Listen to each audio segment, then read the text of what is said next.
Hello guys, नमस्कार, सत श्री अकाल। आज मैं लेके आया हूँ हिंदी की मैराथन स्पर्श बुक की ऑन चैप्टर, जिसमें हमारा पहला चैप्टर है साखी, जिसमें हम करेंगे सारे जो भी पैराग्राफ हैं। जैसे ऐसी वाणी बोलिए कि मन काँपा खोए, अपना तन शीतल करे औरन को सुख होए। इसमें क्या कह रहे हैं? कबीर जी कहते हैं कि हमें ऐसी बातें करनी चाहिए कि ऐसे दूसरे से ऐसी बातें करनी चाहिए जिसमें हमारा अहंकार ना झलकता हो।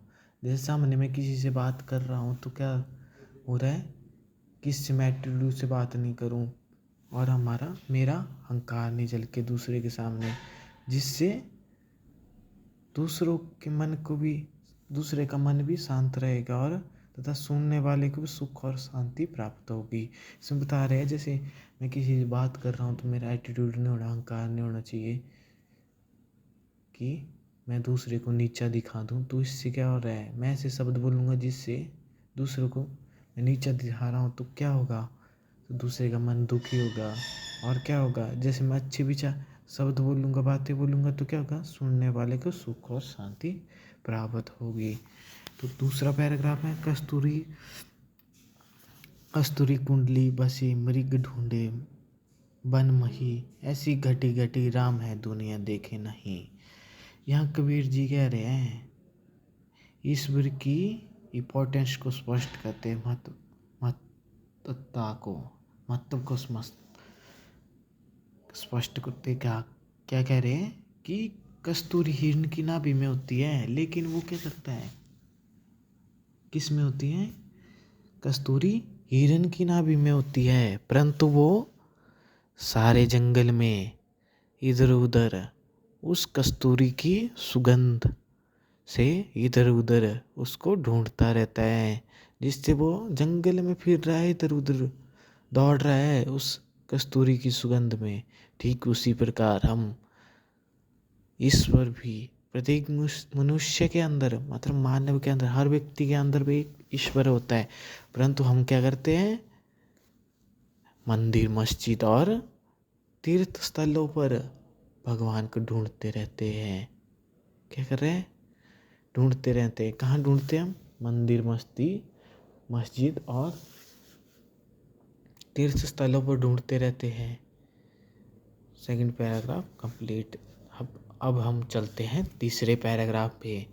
जब मैं था तब हरि नहीं, अब हरि है मैं नहीं। जब अंधियारा मिटी गया, जब दीपक देखा माही।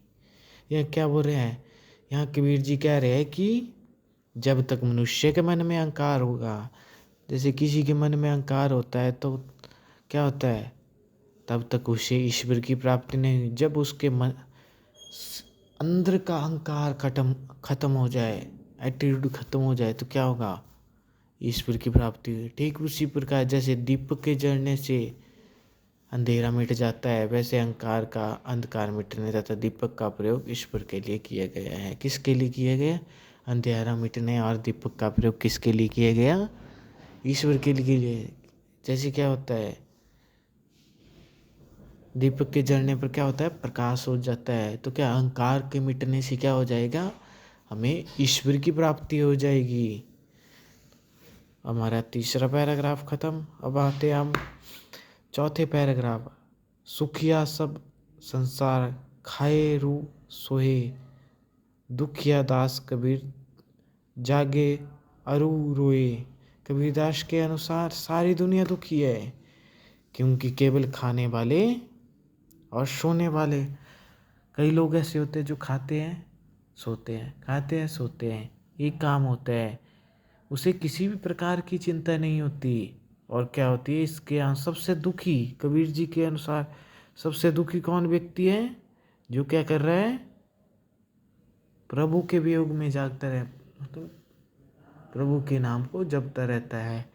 और उन्हें क्या होता है, कभी भी चैन नहीं मिलती, वो प्रभु को पाने की आशा में चिंतित, हमेशा चिंता में रहता है। और सुखी इंसान कौन है, जो खाता है पीता है। जैसे आजकल क्या हो रहे हैं, 10th के एग्ज़ाम चल रहे हैं तो कई बच्चे तो ऐसे हैं जो क्या करते हैं, पढ़ना है नहीं, नकल पे भरोसा रख रहे हैं, तो क्या कहते हैं, खाना खाया सो गए, खाना खाए सो गए। पढ़ना है नहीं तो क्या करते हैं, लास्ट टाइम पर सब पढ़ने लगते हैं जगह। तो उसको बोल रहे हैं जो सोता रहता है और खाता रहता है वो क्या है, वो सुखी है। और जो क्या कर रहा है, प्रभु का नाम जप रहा है, तो क्या करे, वो वियोग में उसी उसी को दुखी इंसान बताया गया है। अगला पैराग्राफ करेंगे। जब किसी विरह भूकंपम तन बसे मन ना लागे, कोई समवियोगी ना जाए जाए तो बोरा होए। जब किसी मनुष्य के शरीर के अंदर अपने प्रिय से बिछुड़ने का सांप बजता है, जब कोई क्या होता है, किसी मनुष्य क्या होता है, किसी मनुष्य से कोई या किसी व्यक्ति से कोई दूर चला जाता है तो क्या होता है, उस पर कोई मंत्र काम नहीं होता। जैसे किसी की मतलब कोई दोस्त छोड़ के चली गई है तो क्या होगा, उसमें क्या होता है, वो अब उसके वियोग में रोता रहता है, उसकी टेंशन करता रहता है, तो क्या होता है, वो वियोग में रोता रहता है। उसके बाद क्या हो रहा है, उस पर कोई मंत्र काम करेगा, नहीं करेगा। तो उसी प्रकार वो बता रहा है कि भाई उस पर दवा ना कोई मंत्र काम करता है। उसी प्रकार राम यानी ईश्वर के वियोग में मनुष्य जीवित नहीं रहता। अगर जीवित रह भी जाता है तो उसकी स्थिति पागलों जैसी हो जाती है। क्या हो रहा है, ईश्वर के वियोग में क्या करता है, मनुष्य जीवित नहीं रहता, रह भी जाता है तो पागल हो जाता है। तो आज का हमारा साखी चैप्टर यहीं पे समाप्त होता है। तो अब हम करते हैं दूसरा चैप्टर। आज की मैराथन का हमारा दूसरा चैप्टर है। दूसरा चैप्टर हमारा कौन सा, इसका रह गया, जैसे निंदक नेड़ा रखिए, अग्नि कुटी बधाए, बिन सावन पांगी बिन निर्मल करे सुभाई। संत कबीर जी कहते हैं कि निंदा करने वाले व्यक्ति को सदा अपने पास रखना चाहिए, हो सके तो उसके अपने पास रखने का प्रबंध करना चाहिए। जो निंदा करता है तुम्हारी, उसको क्या करते हैं, अपने पास रखना चाहिए, क्योंकि वो तुम्हें आपकी अच्छाई और बुराई भी बताएगा, और क्या क्या त्रुटियाँ भी बता सुन सकेंगे, उसे दूर भी कर सकेंगे। इससे हमारा स्वभाव साबुन और पानी की मदद के बिना निर्मल हो जाएगा। क्या हुआ है, साबुन क्या होता है, साबुन लगाते हैं किसी कपड़े को तो क्या होता है, कपड़े अच्छे साफ हो जाते हैं। उसी तरह बता रहा है, जो चुगली करता है व्यक्ति, उसको क्या रखना चाहिए, अपने पास रखना चाहिए, जिससे क्या होगा, चुगलियाँ सुनने को मिलती है। पोथी पड़ी पड़ी जग मुआ, ये क्या रहा है, पोथी पड़ी पड़ी जग मुआ, पंडित भया ना कोई, एक के असीर पी का पढ़े सुपंडित हुई। एक अक्षर पढ़ लिया तो क्या हो गया, कबीर जी कह रहे हैं संसार में मोटी मोटी पुस्तकें हैं, पढ़ पढ़ कर कई मनुष्य मर गए, परंतु कोई भी पंडित नहीं बन सका। संसार में इतनी बड़ी बड़ी क्या हुई, किताबें हुई, तो क्या हो गया, किताबें हुई, परंतु उसको आज तक कोई पंडित नहीं बन पाया उन किताबों को पढ़कर। परंतु यदि किसी मनुष्य ने ईश्वरीय भक्ति का एक अक्षर भी पढ़ लिया तो क्या हो गया, वह पंडित बन जाता है। ईश्वरीय एकमात्र सत्य है, इसे जानने वाला वास्तविक ज्ञानी है। क्या है, ईश्वरीय एक सत्य है। जिसने क्या करती, भगवान की भक्ति कर ली, वो क्या है, ज्ञानी कहलाया गया। इस चैप्टर के आधार पर वह पोथी पढ़ी पढ़ी मुआ, पंडित भया ना कोई, एक अक्षर प्रेम भक्ति का पढ़ लिया, पढ़े सुपंडित होई। एक असीर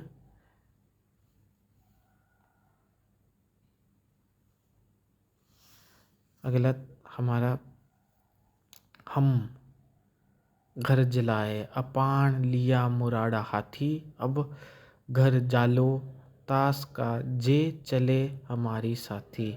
कबीर जी कह रहे हैं, उन्होंने अपने हाथों से अपना घर जला लिया, यानी उन्होंने मोह माया को क्या कर दिया, त्याग कर दिया। मतलब जो उनमें क्या था, मोह माया थी, किसी को पाने की इच्छा थी, वो क्या कर दी, त्याग दिया। वो क्या कर रहे हैं, जलाकर ज्ञान प्राप्त कर लिया है। उनके हाथों में जलती हुई मिसाल यानी ज्ञान है। अब वो उसका घर जलाएंगे जो उनके साथ जाना चाहता है, यानी उससे भी मोह माया के बंधन से आज़ाद हो गया करना पड़ रहा।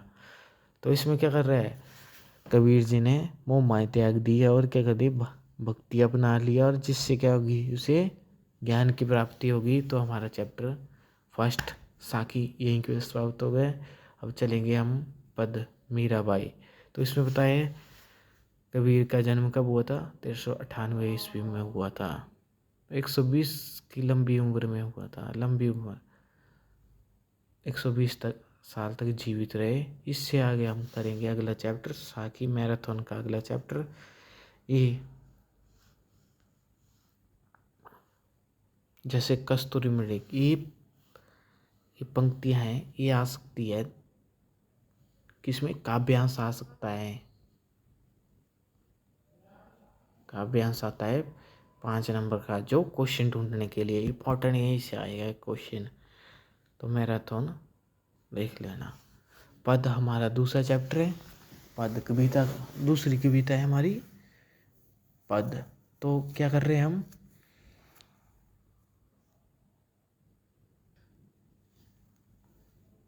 क्या हरि आप हरो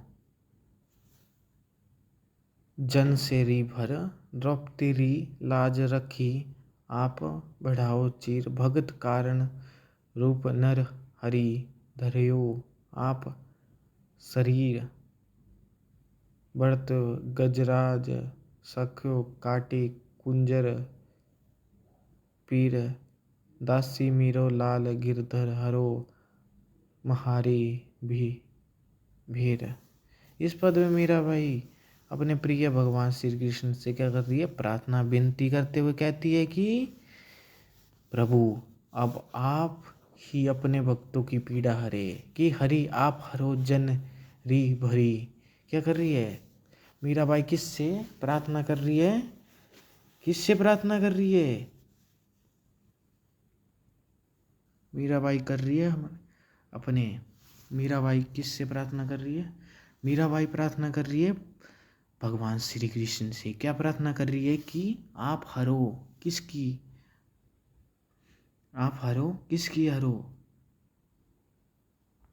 लोगों की पीड़ा को हर दो, पीड़ा को मिटा दो। जिस तरह अपने जैसे अपमान हुआ था महाभारत में, किसका अपमान हुआ था, द्रौपदी का चीरहरण किया था दुशासन ने। तो क्या कर दिया था, श्री कृष्ण आए थे, श्री कृष्ण ने अपनी शक्ति से क्या कर दिया था, दुशासन का वध कर दिया था। उसके बाद क्या कर दिया था कि लाज उसे चीर प्रदान करके बचाई थी। जब दुशासन ने उसे निर्वस्त्र मतलब उसके वस्त्र उतारने का प्रयास किया, तो उसने प्रिय भक्त को बचाने के लिए नरसिंह रूप धारण कर लिया था। क्या कर दिया था, भगवान श्री कृष्ण ने किसका रूप धारण कर लिया था, नरसिंह का रूप, सिंह का रूप धारण कर लिया था। और आपने ही डूबते हुए हाथी की रक्षा की थी, उसे मगरमच्छ के मुंह से भी बचाया था। इसी प्रकार उसने उस हाथी की पीड़ा दूर कर दी। इन उदाहरणों को देखकर दासी मीरा कहती है कि हे गिरधर लाला, आप मेरी पीड़ा भी हर दो कर मुझे छुटकारा दीजिए। अब क्या कर रही है, जैसे हाथी की हेल्प की थी भगवान श्री कृष्ण ने और द्रौपदी का चीरहरण से बचाया, तो क्या कर रही है मीरा भी गिरधर मतलब श्री कृष्ण से क्या कर रही है, प्रार्थना कर रही है कि मेरा क्या कर दो, मुझे इस दुख से मुक्ति ला दो। दूसरा पैराग्राफ है, जैसे श्याम महीने चाकर राखे जी, गिरधर लाल चाकरी रखो जी। इसमें क्या बोल रहा है, इन पदों में मीरा भगवान श्री कृष्ण से प्रार्थना करते हुए कहती है कि हे श्याम, हे श्री कृष्ण, आप मुझे अपनी दासी बना लीजिए। अब क्या कर रही है मीराबाई, बोल रही है कुछ नहीं बनाना तो दासी बना दे, उसकी दासी बनकर मैं उसकी बाग बगीचे लाऊंगी और इसमें आप विहार कर सके, मतलब सैर सपाटा कर सके, आराम से सो सके। तो क्या करे, इसी बहाने मैं रोज आपके दर्शन कर लूँगी। तो क्या कर लेगी, इसी प्रकार क्या कर लेगी, मीराबाई कह रही है मैं इसी प्रकार आपके दर्शन भी कर लूँगी। क्या कर लेगी, आपके दर्शन करने की बात कर रही है। कौन कह रही है? द्रौपदी जी क्या कर रही है? दर्शन करने की बात कर रही है। किसकी? दर्शन करने की बात कर रही है। किससे कह रही है? द्रौपदी जी दर्शन करने की बात कह रही है। उसके बाद इसी बहाने मैं रोज दर्शन कर लूंगी, इससे उन्हें कृष्ण के नाम स्मरण का अवसर प्राप्त होगा और भाव भक्ति की जागीर भी प्राप्त होगी। इस प्रकार दर्शन, स्मरण और भक्ति नामक तीनों बातें मेरे जीवन में रथ बस जाएगी। पंक्तियों में मीरा श्री कृष्ण के रूप सौंदर्य का वर्णन करते हुए मेरे प्रभु श्री राम का वर्णन कर रही है। मतलब प्रभु श्री क्या कर रही है? प्रार्थना कर रही है, आप क्या, मैं आपकी दासी बनने के लिए तैयार हूँ, आप मुझे बगीचे में रख लो एक दासी बना करके, क्योंकि मैं बगीचे की रखवाली कर लूँगा, आप उसमें विश्राम कर दो, सैर करने के लिए आ जाया करो, मैं आपको देख लूँगी तो मन की संतुष्टि हो जाएगी। उसके बाद क्या कर रहे हैं? मैं सुंदर फुलवारी बनाना चाहती हूँ और साड़ी पहनकर अपने सावले मतलब सावला होता है, हल्का सा ब्लैक कलर है, किसी का रंग है तो हल्के सावले कलर का दर्शन पाना चाहते मीरा भाई भगवान श्री कृष्ण से प्रार्थना करते हुए। गिरधर नागर, मेरा मन आपसे ही मिलने के लिए बहुत व्याकुल है, इसलिए दर्शन करते अवश्य आएगा। क्या कर रहे हैं? व्याकुल, बेचैन हो रही है। कौन? हमारी मीरा भाई। तो हमारा पद कविता भी कंप्लीट हो चुकी है आज की मैराथन की। तो आज दूसरा मनुष्यता चैप्टर आ गया।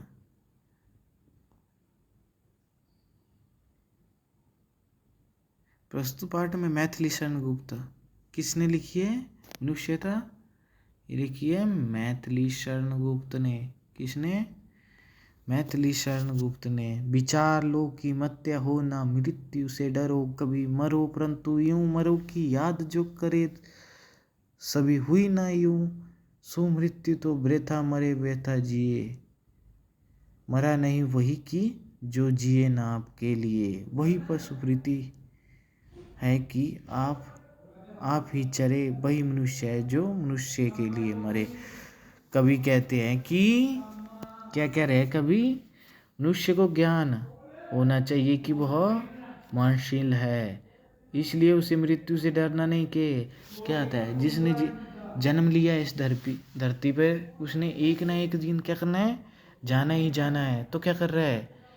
मृत्यु से कभी डरना नहीं चाहिए, उसे ऐसी मृत्यु को प्राप्त होना चाहिए जिससे सभी लोग मृत्यु के बाद भी याद करें। कवि के अनुसार ऐसे व्यक्ति का जीना या मरना व्यर्थ है जो खुद के लिए जीता है, मतलब दूसरों के लिए कुछ हेल्प नहीं करता। जीवन में इस धरती पे आया है तो कुछ हेल्प नहीं करता किसी की, तो क्या करता है? उसकी क्या है? पशु प्रीति के समान है। पशु किसकी? एक खूंटे में बंधे होते हैं, एक उसका लकड़ का होता है जिसको धरती में गाड़ते हैं, मतलब तो उसकी तरह, या लोहे का होता है, उसमें क्या होता है? पशु को रस्से से बांध दिया जाता है तो क्या होता है?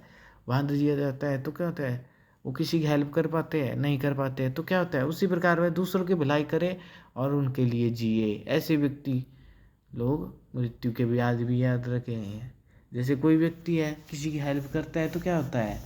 तो उसको क्या करते हैं? वो बंदे याद रखते हैं ऐसे। तो क्या कहते हैं? उसको क्या कहते हैं? उसको तभी याद रखेंगे। तो दूसरे पैराग्राफ, उसी उधार की कथा सरस्वती विखानती, उसी उधार से धरा कृतार्थ भाव मानती, उसी उदार की सदा सजीव कृति गूंजती, तथा उसी उदार को समस्त सृष्टि पूजती। अखंड आत्म भाव जो असीम विश्व भरे, वही मनुष्य है जो मनुष्य के लिए मरे। कवि के अनुसार उदार व्यक्ति उदारशीलता को पुस्तकों, इतिहास और स्थान देकर उनका व्याख्यान किया जाता है। क्या होता है? जो फेमस व्यक्ति होते हैं उदार व्यक्तियों से, जैसे महात्मा गांधी जी हो गए, हमारे नेहरू जी हो गए, तो क्या है? सुभाष चंद्र भगत सिंह जी हो गए, राजदेव सुखगुरु है। उसने क्या कर दिया? उसने थोड़ी है अपने लिए देश को आज़ाद किया, एक लड़ाई लड़ी अंग्रेजों के विरुद्ध, परंतु क्या कर दिया? संपूर्ण भारत के लिए लड़ी है। तो क्या कर दिया? खुद के लिए थोड़ी लड़ी, संपूर्णवाद के लिए। तो उनका नाम क्या है? पुस्तकों। इतिहास में उनका व्याख्यान किया जाता है, व्याख्या की जाती है। उनका समस्त लोग आभार मानते हैं तथा उन्हें पूजते हैं। जैसे गांधी जयंती होती है तो क्या कहते हैं? भगत सिंह की क्या होती है? जैसे जन्मतिथि होती है तो क्या कहते हैं? उनके मौन किया जाता है, थोड़ा उनके गुणगान गाए जाते हैं। जो व्यक्ति विश्व में एकता और अखंडता को फैलाता है तो उसकी कृति सारा संसार गुणगान करता है। जो क्या करता है? जो सारे विश्व में, जैसे सरदार वल्लभ भाई पटेल ने, उन्होंने कितनी रियासतें, 565 रियासतें भारत में इकट्ठी की तो क्या बन गया? एक अखंड भारत बन गया। तो क्या करते हैं? उनके क्या करते हैं? हम पुस्तकों में पढ़ते हैं, इतिहास के पुस्तकों में उनका नाम पढ़ते रहते हैं हम। किसका?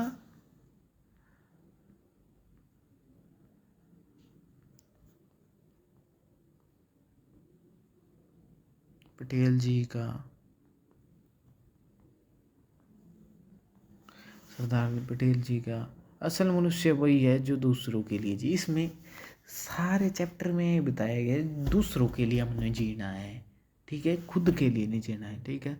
दूसरों की हेल्प करनी है, वही हमारी मनुष्यता है। नहीं करेंगे तो क्या है? पशु समान है, गधे के समान है। तो क्या कहते हैं? सूत रति देव ने दिया करस्थल थालवी तथा धारची ने दिया पार्थ अस्थि जाल थी। उष्णाचल क्षितिज ने सोमास दान भी दिया। क्या कर रहे हैं? इन पंक्तियों में कवि कहते हैं पौराणिक कथाओं का उदाहरण दिया है कि भूख से व्याकुल रतिदेव ने मांगने पर क्या कर दिया? अपना भोजन का थाल भी दे दिया था। तो क्या भूख लगने पर, जैसे कौओं को भूख लगती है तो उसने क्या दिया? रतिदेव राजा होते थे, उसने कर दिया, अपना थाल दे दिया था उस कौओं को। तो देवी देवता को बचाने के लिए दर्शी ने अपनी हड्डियों को बर्जर बनाने के लिए दिया था। किसको? देवी देवताओं को बचाने के लिए। राजा निशाचर ने कबूतर की जान बचाने के लिए सिर का मांस दे दिया था। कबूतर की जान बचाने के लिए शरीर का मांस दान कर दिया था। और वीर अपना सैनिक रक्षा कवच दान कर दिया था। किसको? दुर्योधन को बचाने के लिए। किसको? इंद्र को अपना कवच दे दिया था। इंद्र ने चुपके से क्या कर दिया था? अर्जुन से कर्ण से कवच ले लिया था। क्योंकि अर्जुन क्या था? इंद्र अर्जुन को बेटा मानता था अपना। इंद्र किसको मानता था बेटा? अर्जुन को मानता था। क्योंकि महाभारत ने हम लोग पढ़ा होगा। तो क्या करते? दिव्य शक्ति थी, अमोघ शक्ति मिली थी। किसको? अमोघ शक्ति दी थी। जैसे कुंडल कवच इंद्र को दिए कर्ण ने, तो क्या अमोघ शक्ति दे दी थी। तो क्या जब तक कर्ण के शरीर पर कवच था तो उसे कोई नहीं मार सकता था। तो क्या कहते हैं? कुंडल कवच ले दिए और इंद्र ने उसके बदले क्या दे दी? अमोघ शक्ति, जिसका एक ही बार प्रयोग किया जाता था। घटोत्कच पे किया तो वो मर गए। तो यही चीज़ें बताई गई है। अगला पैराग्राफ है हमारा, रहो ना भूल के कभी तुच्छ वित्त में संत जल आपको करे ना। इसमें कवि जी कहते हैं कि अगर किसी मनुष्य के पास यश धन दौलत तो उसे इस बात पे गर्व या अंधा होकर दूसरों की अपेक्षा नहीं करनी चाहिए, क्योंकि इस सम्मान में कोई अनाथ नहीं है। ईश्वर का हाथ सभी के सर के ऊपर। प्रभु के रहते हुए जो वकील है वह बड़े भाग्यहीन है। क्या करते हैं? जिसके पास ज़्यादा धन दौलत है वो क्या करता है? घमंड में आ जाता है। मैं क्यों करूँगा इनके साथ बात है क्या? दूसरे को नीचे दिखाने की बात करते हैं। तो क्या होता है? जिसके पास ईश्वर क्या है? ईश्वर के तो सभी बच्चे हैं। तो क्या कहते हैं? ईश्वर तो हर बच्चे पे अपना क्या कहते हैं? आशीर्वाद रखता है। तो क्या होता है? अगला पैराग्राफ है, अनंत अंतरिक्ष में अंत देव हैं खड़े। क्या कर रहे हैं? अनंत, कवि के अनुसार अनंत आकाश में असंख्य देवी देवता मौजूद है जो अपने हाथ बढ़ाकर परोपकारी और दयालु मनुष्य के स्वागत के लिए खड़े हैं। जो क्या कहते हैं? दूसरों की हेल्प करता है, परोपकारी और दयालु है। मतलब दूसरे की हेल्प करता रहता है, कुछ भी काम हो मना नहीं करता, दयालु है। इसलिए हमें पर देवी देवता उसके स्वागत के लिए खड़े हैं। स्वर्ग में। तो शिवयोग बराबर उन ऊंचाइयों को प्राप्त करना चाहिए जहाँ देवता स्वयं हमें अपनी गोद में बिठाए। इस मरणशील संसार में हमें एक दूसरे के कल्याण के कार्य को करते रहे और स्वयं का उद्धार करे, मतलब एक दूसरे का कल्याण करे और कामों को करते हुए स्वयं का उद्धार भी करे। अगला क्या है, मनुष्य मात्र बंधु है, यही बड़ा विवेक है। मनुष्य क्या है, एक बंधु है, यही विवेक है हमारा। सभी मनुष्य एक दूसरे के भाई बंधु है, बड़ी समझ है। सबके पिता ईश्वर है, भले ही मनुष्य के कर्म अनेक है परंतु उनकी आत्मा में एकता है। कभी कहते हैं कि अगर भाई भाई की मदद नहीं करेगा तो उसका जीवन व्यर्थ है, यानी हर मनुष्य को दूसरे की मदद के लिए क्या रहना चाहिए, तत्पर रहना चाहिए। जब भी किसी भी की हेल्प, मैंने बोला था इस चैप्टर में क्या हेल्प की बात की गई है और किसी की बात नहीं की गई। चलो, अभीष्ट मार्ग पे सहज खेलते हुए विपत्ति विनम्र जो पड़े उन्हें ढकेलते हुए घंटे न हटे। ये क्या रहा है, अंतिम पंक्तियों में कवि जी मनुष्य कहते हैं कि अपने ऐच्छिक मार्ग पर प्रसन्नतापूर्वक हंसते खेलते चलो और रास्ते पर जो बाधा पड़े उन्हें हटाते हुए चले। जो क्या कर रहे हैं, हंसते खेलते चलो, प्रसन्नता जो मार्ग कोई क्या कर रहे हैं, किसी का लक्ष्य क्या है, एनडीए पास करना है, क्या सीडीएस पास करना है, तो क्या कर रहा है वो मेहनत करते जाओ अपनी।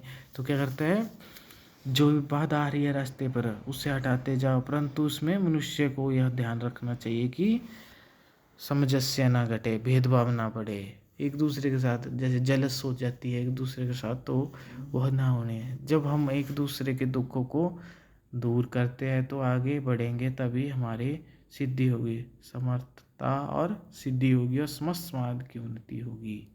तो हमारा मनुष्यता चैप्टर भी यहीं पर समाप्त होता है। तो मनुष्यता कविता हमारी समाप्त होती है। अगला हमारा पर्वत प्रदेश में पावस। अगली कविता कौन सी हमारी, पर्वत प्रदेश में पावस। पावस ऋतु थी, पर्वत प्रदेश पल पल पर्वत परिवर्तित प्रगति भेष। इस कविता में कभी इस कविता को किसने लिखा है, सुमित्रा नंदन पंत ने लिखा है, जो पर्वतीय इलाके में वर्षा का संजीव चित्रण किए गए हैं, कि आंखों देखा चित्रण किया गया है। पर्वतीय प्रदेश में वर्षा ऋतु होने से वहाँ की प्रकृति में जब वर्षा होती है तो प्रकृति में चेंज आता है। तो क्या होता है, कभी बादल छा रहे हैं, कभी मूसलाधार बारिश हो रही है, कभी धूप निकल जाती है। तो क्या हो रहा है, ऐसा मौसम हो रहा है जब कभी क्या हो रहा है, बादल छा रहे हैं, वर्षा हो रही है मूसलाधार, तो तेज ज़्यादातर वर्षा हो रही, तेज वर्षा हो रही है, तो क्या कर रही है, कभी धूप निकल रही है। तो ये बताया है पावस ऋतु थी। मेखलाकार पर्वत आभार अपने शस्त्रदृक सुमन फाड़ अवलोक रहा बार बार नीच जल में नीच महाकार। इसमें क्या रहा, पर्वतों की श्रृंखला मंडप का आकार लिए अपने पुष्प रूपी। इसमें क्या हो रहा है, पर्वतों का जो फूल खिले होते हैं उनको क्या बोला है, पुष्पों की नेत्र।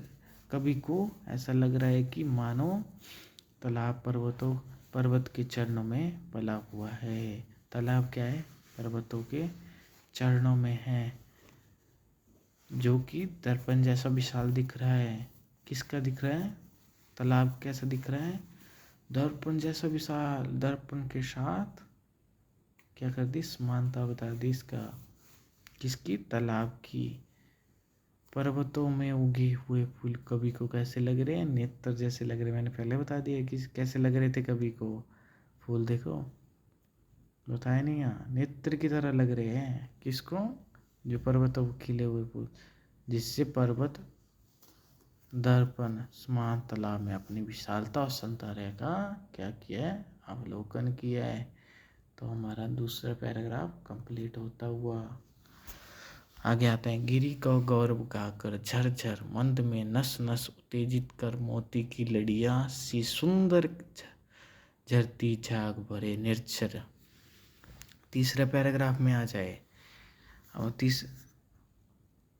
झरने पर्वत के गौरव का गुणगान कर रहे हैं, करते हुए झरझर बह रहे हैं। जो पानी गिरता है, झरने कैसे होते हैं, जैसे पहाड़ होता है उसमें से पानी गिरता है ऊपर में से, तो क्या होता है, आवाज़ आती है पानी के नीचे, तो क्या आती है, सुंदर से मधुर सी आवाज़ आती है तो क्या होता है, मन को भी शांति में झरझर कर रही है वो बह रही है। इन झरनों की करतल ध्वनि कवि को नस नस में उत्साह खुशी क्या कर रही है, खुशी का संचार कर रही है। कौन?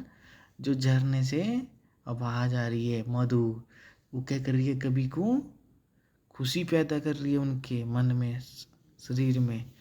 और पर्वतों पर बहने वाले झाग भरे झरने की कवि को मोती की लड़ियों जैसे लग रहे हैं। ऊपर से पानी गिरते हैं टप टप टप करते तो क्या कर रहे हैं, वो मोती की लड़ियों जैसे लग रहे हैं। और क्या कर रहे हैं, झाग बन रहा है नीचे।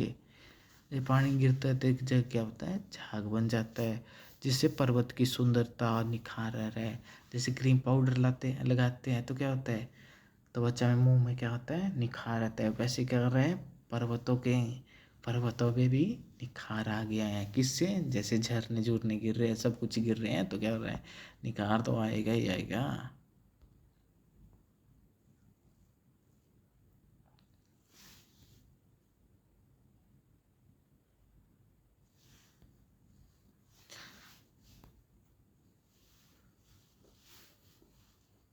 उसके बाद उड़ गया अचानक लोम, फूमधर फटका बारिश पर। पल पर बदलते हुए मौसम में अचानक क्या हो रहे हैं, बादलों के आकाश में छाने से कभी क्या कर रहे हैं, पर्वत गायब हो रहे हैं।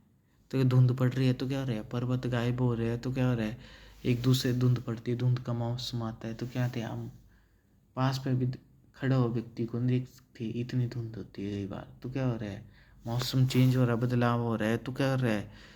और आसमान में इतने बादल गरज रहे हैं तो क्या हो रहा है, इतने बादल गरज रहे हैं और क्या, बारिश तेज बारिश हो रही है। तो साल के वृक्ष डर कर कहाँ घस गए, धरती में घस रहे हैं। किसके वृक्ष, साल के वृक्ष। किसके, साल के वृक्ष किस में, धरती में धस गए हैं। जिससे क्या हो रहा है, धरती में धस गए तो ऐसा लग रहा है मानो आसमान में लग रहा है कि बादल फट गया। और क्या है, धुंध उठ रही है, जल गया ताल, अब पूरा जल गया, यूं जलता रहा। अब क्या कर रहा है, इंद्र अपना घोड़े पर सवार हुए या हाथी पर उसका सवार हुए, इधर उधर घूम रहा है। ये बताया गया है इस पैराग्राफ में। इसमें से पर्वत प्रदेश पावस या तोफ चैप्टर में से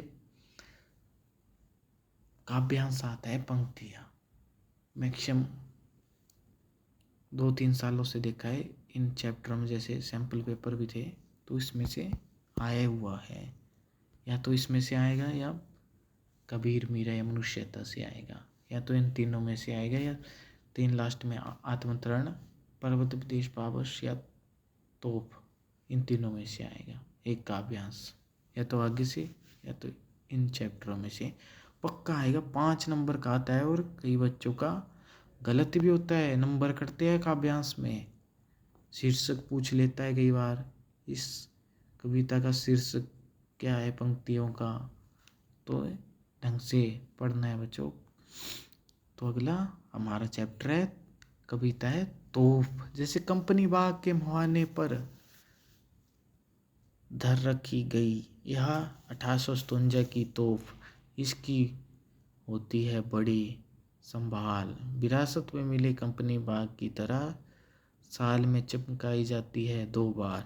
प्रस्तुत कविता में क्या कह रहे हैं, डगवाल जी कह रहे हैं, बीरेन डगवाल 1857 के प्रथम स्वतंत्रता संग्राम के युद्ध में अंग्रेजों द्वारा इस्तेमाल की हुई तोप का वर्णन किए गए। क्योंकि 1857 की क्या हुई थी, स्वतंत्रता संग्राम हुई, क्रांति हुई थी, तो उसमें क्या कर दी, ये तोप का अंग्रेजों ने इस्तेमाल करते हुए। कभी कहते हैं कि यह तोप आज कंपनी बाग में प्रवेश, एक बाग होता है उसमें क्या है, वहाँ रखी हुई है। जिस तरह कंपनी बाग में हमें अंग्रेजों द्वारा विरासत में मिली, उस तोप का उसी अंग्रेजों से प्राप्त हुआ है, जिसे आजकल बहुत देखभाल में रखा गया है। कंपनी बाग की तरह इसे साल में 2 बार चमकाया जाता है, पेंट पांट किया जाता है, स्पाइस तो रोज़ की जाती है, परंतु पेंट पांट किया जाता है। जैसे जंग लग जाता है तो क्या पेंट पांट किया जाता है, तो चमकाया जाता था किसमें, साल में 2 बार चमकाया जाता है। किसको? जो कंपनी बाग में रखी थी तोप, जो 1853 की थी। तो क्या सुबह शाम कंपनी बाग में आते हैं बहुत से सैलानी, उन्हें बताती है तोप तो कि मैं बड़ी जबर उड़ा दिए थे मैंने अच्छे अच्छे सुरमाओं के धज्जे अपने ज़माने में। सुबह शाम बहुत सारे यात्री कंपनी बाग में घूमने जाते हैं और क्या कहते हैं, तो अपने बारे में क्या बताती है कि मैं बड़ी ताकतवर होती थी उस समय अपने ज़माने में। क्या होती थी? बहुत ही ताकतवर होती थी। बड़े बड़े सुरमाओं को मैंने क्या कर दिया? ढेर कर दिया था। बहुत ही अत्याचार किए। तो क्या होते हैं, कई व्यक्ति होते हैं नहीं, जैसे बूढ़े होते हैं घर में, तो बोलते हैं हम अपने ज़माने के किस्से बता दे तो क्या हो जाए। वैसे क्या बता रही है? ये बता रही है तो खासकर गौरिया गौरिया भी बताती है कि दरअसल किसी भी बड़ी हो तो एक दिन तो होना ही उनका मुंह बंद। परंतु अब क्या, तोप की स्थिति बहुत बुरी है। छोटे बच्चे इस पर बैठकर घुड़सवारी कर रहे हैं। अब क्या कर रहे हैं, एक जमाने में बंदा होता है, बूढ़ा तो होना ही था, जैसे तोप रिटायर हो चुकी है अब, तो क्या कर रही है, छोटे बच्चे इस पर बैठते हैं। अब क्या है कि सजावट के प्रदर्शनी के लिए रखी हुई है, इसको क्या होता है, बच्चों से मुक्त हो जाती है, तब चिड़िया इस पर बैठ जाती है। जब बच्चे चले जाते हैं इस पर बैठ जाए तो कहते हैं चिड़िया बैठती है, गौरिया चिड़िया बैठती है और क्या बैठकर आपस में गपशप करती है। कभी कभी चिड़िया, खास तौर पर गौरिया, तोप के भीतर घुस जाती है। जो तोप नहीं होते जहाँ से घोड़े चलते हैं बड़े बड़े, तो चिड़िया वहाँ घुस रही है, मानो यह कर रही है कोई कितना भी अत्याचारी और क्रूर हो उसका एक दिन अंत होता है। क्या होते हैं? अंत होता है उसका एक दिन। हाँ,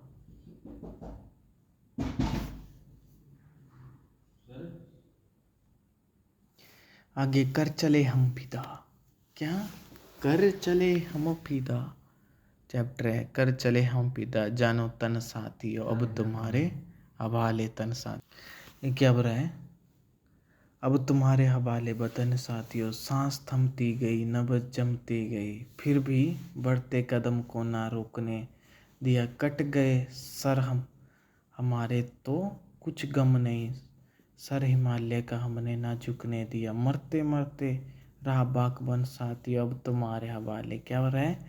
प्रस्तुत गीत आज़ादी द्वारा, कैफी आज़ादी द्वारा लिखा गया है। भारत चीन की पृष्ठभूमि पर बनी फिल्म हकीकत से लिए गए हैं। किससे लिखे हैं? जो भारत और चाइना के बीच बनी थी एक फिल्म, उससे गीत लिए गए हैं।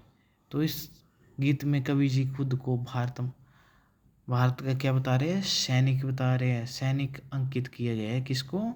कवि खुद को। उसके बाद क्या बता रहे हैं कि जैसे सैनिक शहीद होते हैं, तो क्या होते हैं, दूसरे साथियों से कहते हैं कि हमने अपनी जान और तन देश को समर्पित कर दिया, अब तुम्हारे हवाले इस देश की रक्षा करना। हमारी सांस क्या कर रही है? थम रही है। जैसे युद्ध में किसी सैनिक को गोली लग गई है कुछ, तो क्या कर रही है, घायल हो जाता है, तो क्या अपने साथियों क्या बोलता है, अब भाई तेरे हवाले है देश, तू संभाल, अब हम मृत्यु की गोद में जा रहे हैं। और क्या कर रहे हैं? मृत्यु की गोद, हमने पीछे हटकर उन्हें आगे बढ़ने का मौका नहीं दिया। हमारे कटे सिर शहीद हुए जवानों पर हमें गम नहीं। हमारे लिए प्रसन्नता की बात है कि हमने अपने जीते जी हिमालय के सिर झुकने नहीं दिए, यानी दुश्मनों को देश में प्रवेश नहीं दिया।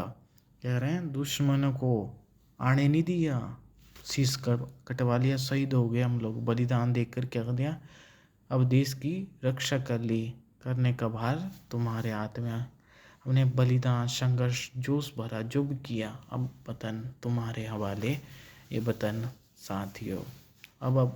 अब देश की रक्षा करने का भार तुम्हारे हाथों में। जिंदा रहने के मौसम बहुत है, मगर जान देने के रुत रोज आते नहीं। हुस्न और इश्क दोनों को रुस्वा करे वह जवानी जो खूह में नहाती नहीं। आज धरती बनी हुई है, धरती क्या है? दुल्हन साथियों, अब तुम्हारे हवाले वतन साथियों। जिंदा रहने के मौसम बहुत है। आज क्या हो रहा है? धरती है दुल्हन बनी हुई है, अब तुम्हारे हवाले वतन साथे। कवि जी के एक सैनिक के रूप में कहते हैं कि व्यक्ति को जिंदा रहने के लिए बहुत समय मिल जाता है, जिंदा रहने के मौसम बहुत है, जिंदा रहने के लिए क्या है, व्यक्ति को बहुत समय मिल जाता है, परंतु देश के लिए जान देने के मौके कभी कभी मिलते हैं। जैसे कईयों कईयों की फौज में जाने का मिलता है, कईयों के सपना ही रह जाता है। तो क्या कहते हैं,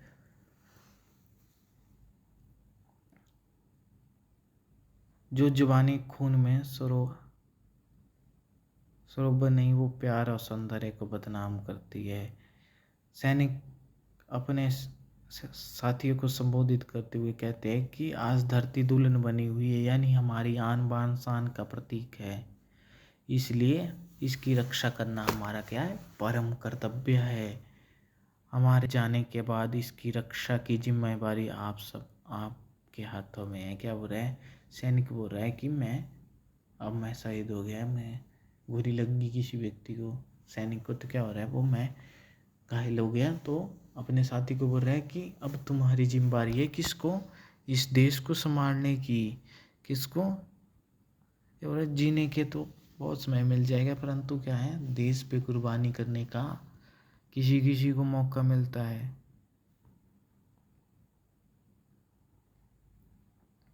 कभी एक सैनिक रहा कुर्बानी की नित वीरन हो, तुम सजाते ही रहना नए काफिले, फतह का जश्न इस जश्न के बाद है। ये क्या हो रहा है, शहीद होते हुए सैनिक कहते हैं कि बलिदानों का जो सिलसिला चल पड़ा है वो कभी ना रुक पाए, यानी अपने देश की दुश्मनों से रक्षा के लिए सैनिक हमेशा आगे बढ़ते हैं।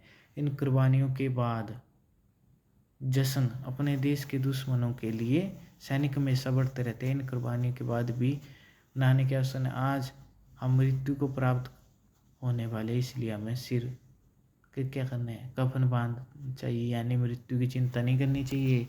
जब युद्ध करता है तो क्या करते हैं, जैसे पीछे चला पाकिस्तान से वॉर चली थी, मतलब युद्ध चला, तो कोई रिटायर्ड सैनिक क्या बोला था कि जरूरत पड़े तो हम देश के लिए अपनी जान की बाजी देकर देश को बचाएंगे। सबसे पहले प्रेफरेंस किसको दिया, देश को दिया। तो ये बताया गया इसमें, खींच दो अपने खून से जमी पर लकीर। क्या हो रहा है, सैनिक अपने बलिदान से पहले अपने साथियों से कहता है, आओ हम अपने खून से धरती पर एक लकीर खींच दे, जिसके पार जाने की कोई रावण शत्रु है क्या नहीं कर रहे, अपने साथी को बोल रहे ऐसी लकीर खींच दे जिससे कि रावण जैसे मनुष्य इस लकीर को पार नहीं कर पाए, शत्रु हिम्मत न करे। भारत माता को सीता समान बताते हुए अगर कोई भी हाथ भारत माता के आंचल को छूने का दुस्साहस करे तो क्या कर रहे हैं, उसके हाथ पैर तोड़ दे, मार दिया जाए। उसको ऐसा बता रहे हैं जैसे राम और लक्ष्मण ने सीता की रक्षा की और पापी रावण को मार दिया, उसकी लंका का नाश कर दिया, उसी प्रकार तो क्या भारत को सुरक्षित करो। अब ये वतन तुम्हारे साथियों। इसमें आजमी ने लिखा है, उनका जन्म कहाँ 1919 आजमगढ़ में हुआ था। तो क्या हो रहा है, बहुत ही अच्छा है। इसमें से 5 नंबर का काव्यांश आता है मैक्सिमम, तो ये कविता ढंग से पढ़ना।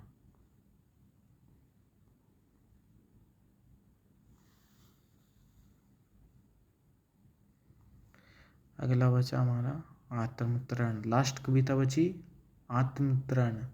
इसमें क्या बता रहा है, विपदाओं से मुझे बचाओ यह मेरी प्रार्थना नहीं। इन पंक्तियों में क्या कबीर रविंद्रनाथ ठाकुर ईश्वर से क्या कर रहे हैं, प्रार्थना कि दुखों से मुझे दूर रखे, ऐसी आपसे प्रार्थना नहीं। क्या रहे को बोल रहा है कि मुझे दुखों से दूर कर दो, ऐसी मेरी प्रार्थना नहीं। मैं आपसे इतनी विनती नहीं कर रहा हूँ कि मुझे दुख ही नहीं आए जीवन में, बल्कि चाहता हूँ कि आप मुझे इन दुखों को झेलने की इतनी शक्ति दे, मजबूत कर दे, पक्का कर दे कि इन कष्टों के माध्यम से मैं भयभीत ना हो।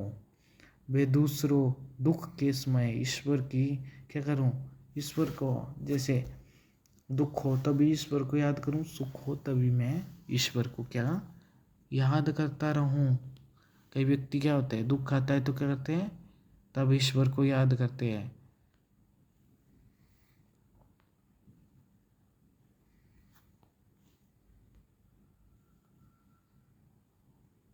जब सुख होता है तो क्या कहते हैं, ईश्वर को याद नहीं करते। तो उसी प्रकार क्या हो रहा है, कोई भी कष्ट सहायता करने वाला व्यक्ति नहीं मिले फिर भी उनका पुरुषोत्तम ना डगमगाए। अगर मुझे इस संसार में हानि भी उठानी पड़े तो कोई लाभ ना या धोखा ही नहीं खाना पड़े, तब भी मेरा मन दुखी ना हो, कभी भी मेरे मन की शक्ति का नाश नहीं हो। क्या बोल रहा है अगला पैराग्राफ, मेरा त्राण करो अनुहादान, तुम यह मेरी प्रार्थना नहीं। क्या बोल रहा है, कवि जी कह रहे हैं कि भगवान मेरी यह प्रार्थना नहीं कि आप मुझे प्रतिदिन मुझे भय भय से छुटकारा दे, आप मुझे केवल रोग रहित यानी स्वस्थ रखे, ताकि मैं अपने बल और शक्ति के सारे संसार रूपी भव सागर को पार कर सकूं। मैं यही नहीं चाहता कि आप मेरे कष्टों का भार कम करें। क्या बोल रहा है, भगवान से कर रहा है, मेरे दुख को समाप्त नहीं करे, मुझे सहने की शक्ति दे, मुझे उन दुखों को सहने की शक्ति दो, जो मेरे जीवन में कष्ट आ रहे हैं उनको मुझे समाप्त नहीं करे, सहने की शक्ति दो, जिससे मैं लड़ सकूं उन दुखों से और सभी मुसीबतों से डटकर सामना। सुख के दिनों में भी आपको एक लक्षण के लिए भी आपको ना भूले, दुखों से भरी रात जब संसार में मुझे धोखा दे यानी ना मदद करे या फिर भी, तो मेरे मन में प्रतिसंदेह ना हो कि ऐसे मुझे शक्ति भर दो। तो ये है, क्या हो रहा है, कबीर रविंद्रनाथ ठाकुर क्या कर रहे हैं, इस पे से यह प्रार्थना कर रहे हैं कि मेरे दुखों को और कष्टों को समाप्त नहीं करो, मुझे सहने की शक्ति दो। ये बताया गया है इस चैप्टर में। तुम्हारे कविता के स्पर्श भाग 1 के 7 चैप्टर ख़त्म होते हैं, मतलब 7 कविताएं ख़त्म होती हैं। तो हमारे आज मैराथन ख़त्म होती है, तो कल दूसरी मैराथन आएगी, जिसमें आएगी कहानी चैप्टर बड़े भाई साहब तंतारा बामिरो, दूसरे से दुखी होने वाले, जैन की देन और